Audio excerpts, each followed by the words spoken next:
Okay, ladies, now we are at the machine. I have marked the line. I'm going to stitch on the inside line. I know we've been sewing between the lines, but after much experimenting and learning, we found it's better if you just sew right on this inside line. We did do most of this with a white bobbin, so this line can be hard to see. So if you want to, just take a friction pen. If you're going to have a hard time seeing, just take a friction pen and trace the line all the way around, and you won't have any trouble seeing where to stitch. I've got the walking foot on my machine, and my needle drops right behind this center slit in our walking foot. So I'm just going to feed the line straight through that center slit in my walking foot, and that's how I'm going to follow my path. We're going to start out by back stitching at the beginning, and we're going to sew all the way around. You're not going to watch me sew all the way around, but... Are you going to back stitch to the very top here? No, I'm starting right where that line of stitching starts. I've got it lined up, but... So that line of stitching starts right here in this corner, so that's where I dropped my needle. This center part is going to be finished with binding, so we don't have to worry about the center right now. And that's where I'm starting.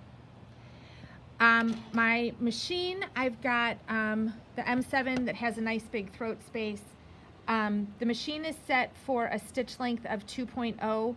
1.8 is going to be really, really hard to rip out if anything goes wrong. So, because we've got a lot of stuff, a lot of layers here that we're sewing through.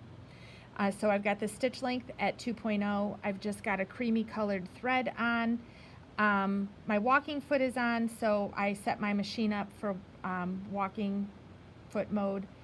The other thing I have selected on this machine, and for the Genomes this will work on the M7 and the Skyline 7, is the feature that is going to, when I stop, it's going to leave my needle down and raise my presser foot. I'm doing that because I'm going to be doing a lot of curved sewing at the bottom, and that makes that, it makes it easier to sew curves that way. I've also got my machine on a nice big table so that my skirt can land right behind me. That will help because if this just drops off, if you just have a table and it ends right here and it drops, it's going to pull and there's going to be a lot of drag. It can make your stitches funny. It can distort everything and make it harder. So I've got the tree skirt back to land on the table behind me.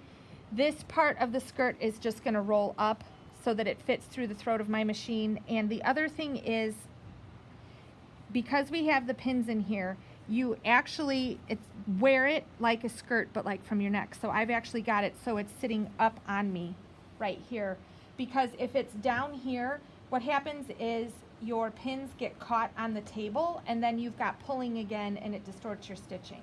So I'm gonna wear it and I'm gonna try to keep my skirt up on me like this while I'm going around, okay? Don't let your hands go behind your needle. Keep your hands in front of your needle and don't grab and yank, okay? Let your feed dogs on your machine do the work for you. All right, so I am going to start out by stitching a couple of stitches and then I'm gonna back stitch. Okay, and now I'm gonna back stitch a little bit to lock my stitches in, and now I'm just going to follow my line of stitching all the way around. It can be really tempting to set your machine to go 1,600 stitches per minute. I'm here to tell you that that is a bad move on this project. You want to go slow enough that you can handle your skirt because there's going to be a lot of adjusting. And I know that you're anxious to be done, but this finishing part is the part where your skirt is either going to look professional or homemade and not in the good way.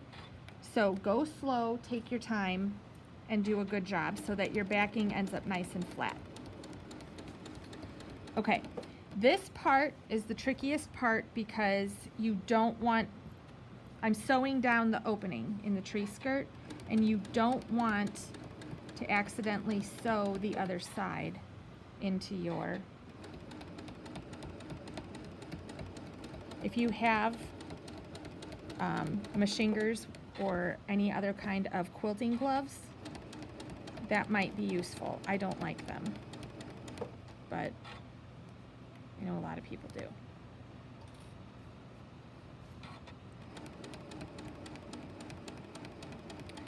All right,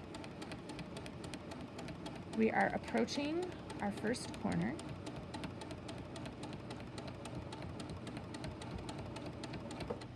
And when we get to this first corner, I'm gonna stop for a second.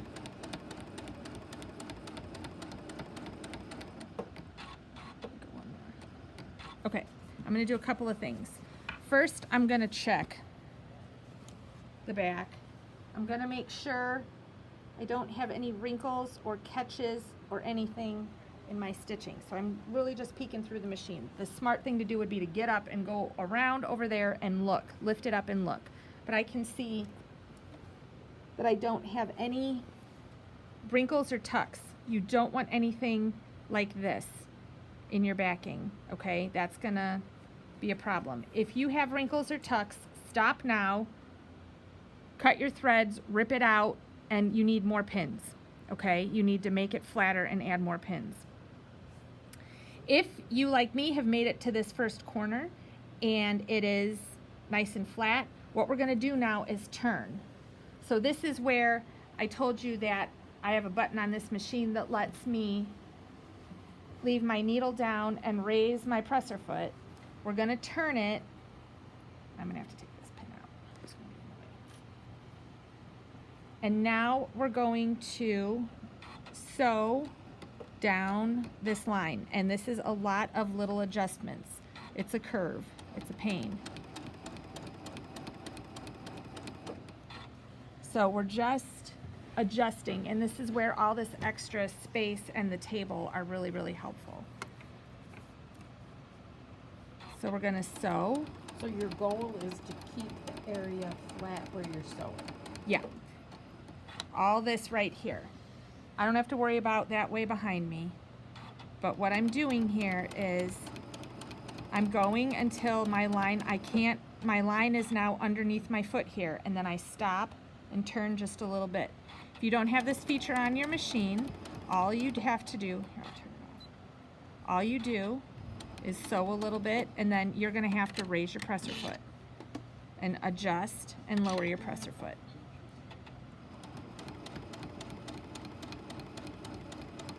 It's with this, I don't have to take my hands off. Okay, so now, this is the part that's tricky. You're gonna have to stop and re-roll and adjust. It's a little bit of wrestling here. I can take this pin out too, as long as I'm... Make sure your backing doesn't wind up folded under, because then it's gonna get stitched in, and then... The other thing that can be helpful is a friend. If you have a friend who you're working with, your friend can kind of be standing over here and helping you wrestle and keep this flat.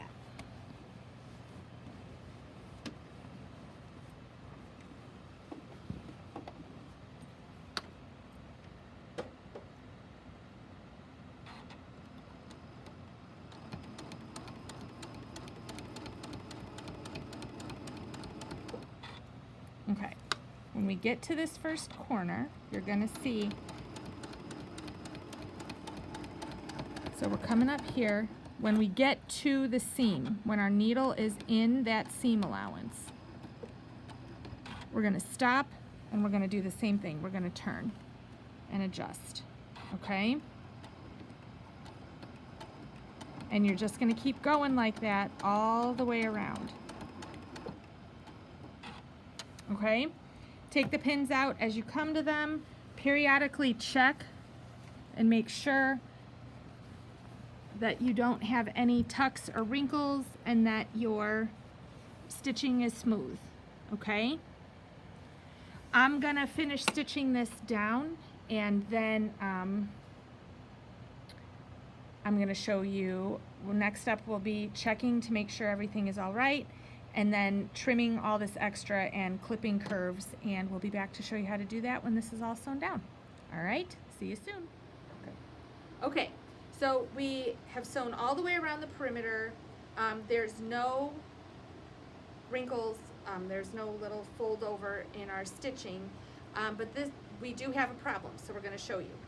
First of all, this is what the back looks like. There is wrinkles, there is a wrinkle right here, but this is where we're going to cut it open. The tree skirt gets cut open here, so that's not any big deal. What did happen though is when we laid it down and we're smoothing it out, there's a spot here where the whole backing is wrinkling.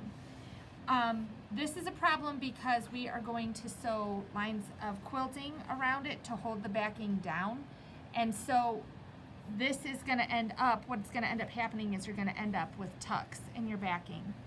So we don't want that to happen. So what we did was we smoothed it to here and put these little pins in, and now we're going to take our seam ripper and we're going to rip this spot right here from the beginning to the end of the wrinkles, so from about there to about there. Then this will smooth out, the pins will stay in, and we're going to re-stitch that line right there, okay, so that it ends up nice and flat. So I'm going to rip and re-sew, and then we will show you what that looks like.